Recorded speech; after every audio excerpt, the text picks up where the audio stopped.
And agriculture, it needed adjustment, no question. You had plummeting prices, markets disappeared, you had thousands in bankruptcy. Agriculture needed adjustment. And this act will adjust it. Like falling out of an airplane will adjust your neck. Here's what it did, okay? It levied a new tax on agriculture, processing in particular, like millers and refiners. Just wanted to press the economy needs, right? Yet another tax.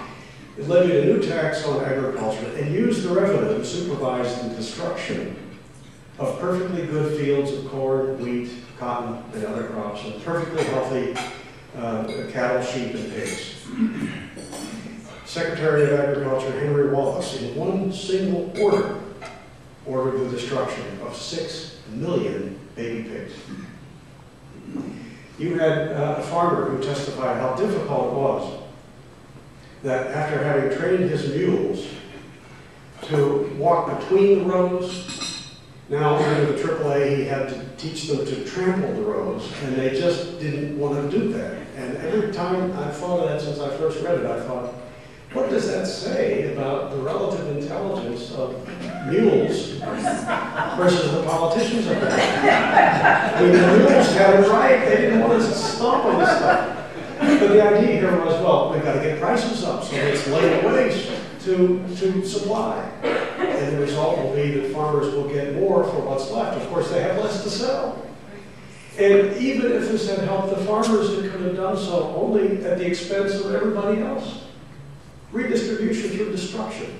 What a fanciful way to... I wish I could, as an economist, stand before you and say, this is the way to progress. We just find things of value that we have labored to produce and invested and saved and taken risks to produce. And we destroy them, and we'll be wealthier as a result. I wish that were true, because it's easy to do. And it's one of the things that government does especially well. But that isn't the road to progress or prosperity, laying waste to things of value. This didn't help farmers, didn't help the economy. It should be no surprise that the economy continued to slump, and in 1934, a year later, we finally reached the trough at about 27, 28% unemployment.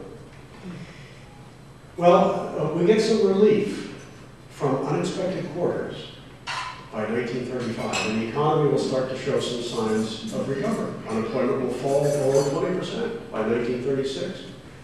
But then something happens in 1937 that will devastate the economy and produce one of the swiftest collapses in American history. But first, I have to tell you, why did we get the bump up in the economy in 35 and 36?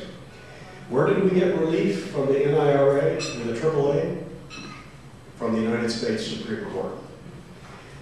They ruled both of those acts unconstitutional, and they threw out other FDR legislation as well. In the process, the Supreme Court earned the unending wrath of Franklin Roosevelt, who will begin to refer to them as those 9 old men who keep, throwing out my legislation. Freed of the worst of FDR, the economy shows signs of health. But then 37, FDR achieves a first. A depression within a depression. One of the swiftest collapses in our history. Unemployment soars back above 20%. What happens in 1937 to cause this serious relapse? This brings me now to the fourth and final phase of the Great Depression. We call it the phase of the Wagner Act, W-A-G-N-E-R. Now, the Wagner Act will be the worst of 4 things I want to tell you about that explain the 37 collapse. But I'll touch on the other 3 first. All of these 4 things explain, in great measure, why the economy slumped so dramatically in 1937. One is the Supreme Court patent scheme. Here's a case where what seemed to be a purely political development actually had serious economic ramifications. Roosevelt won re-election in 1936 in a landslide. The Republicans put up a kind of Me Too, colorless. Oh, wait a minute, he was from next door. Oh, great man. Good guy. Alf Landon, but he didn't make it. And that was the the year that spawned that famous phrase, as Maine goes, so goes Vermont, because Landon carried those. He didn't even carry Kansas, but he carried Maine and Vermont. And Roosevelt won in a landslide. You've got to give FDR credit. He could give mesmerizing speeches. He gave these fireside chats. People thought, well, he's trying, he's doing something. And so they reelected him in 36. Now, fresh from that victory, he decides to go after the court, those 9 old men.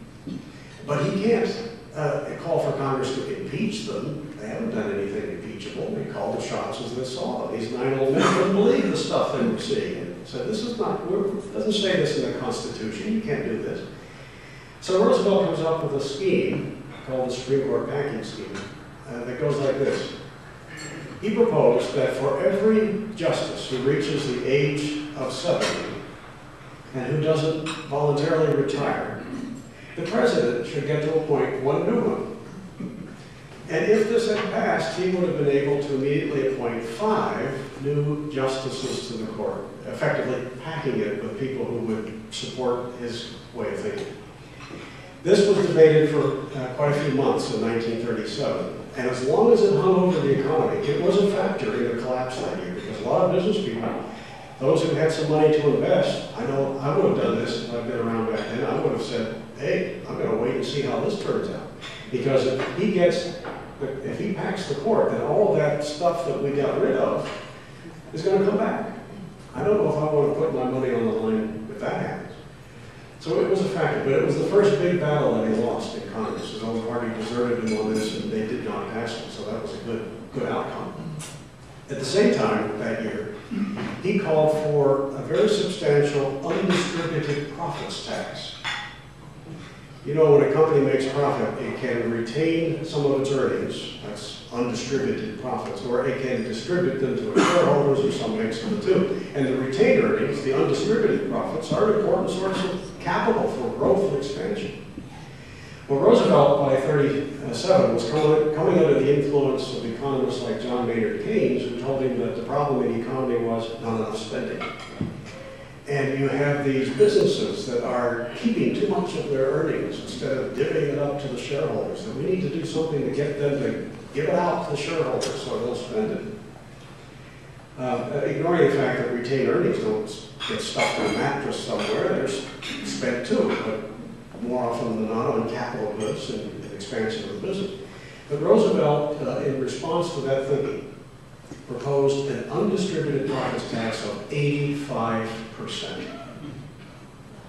He wanted virtually all profits American industry could generate that it didn't distribute to its shareholders. 85%. He didn't get one that high. Congress gave him one of 35%, bad enough, and they eliminated that in a year, but it realized the harm that it had done. And at the same time, throughout this period, you had Roosevelt pushing for higher taxes on almost everything. Do you know how high he will take the top marginal income tax rate before he's done? Within a few years? 91%. He comes in with Hoover's top rate in the 70s, and it sails him for raising taxes, but before he's done, he takes it to 91. And in fact, he proposed in Congress once, to Congress, a 98% top income tax rate. It was defeated because some Midwestern congressman rose and said, wait a minute, we have 3 or 4% income tax rates in our states. And if he gets his 98, how are we going to get our 3 or 4? So that was defeated. But then he came back, and by executive order, after that proposal failed, by executive order, he imposed a 100% income tax rate on all incomes in excess of $25,000. Now, it's not today's purchasing power, maybe that would have been, I don't know, $100,000. In any event, the good thing was that didn't last very long. Congress overrode it, and if it had ever gone to court, I think it would have been thrown out as unconstitutional. But this is the climate that you have. You've got the top guy in the White House constantly trying to grab as much as he can from productive people. And this was the climate in 1937.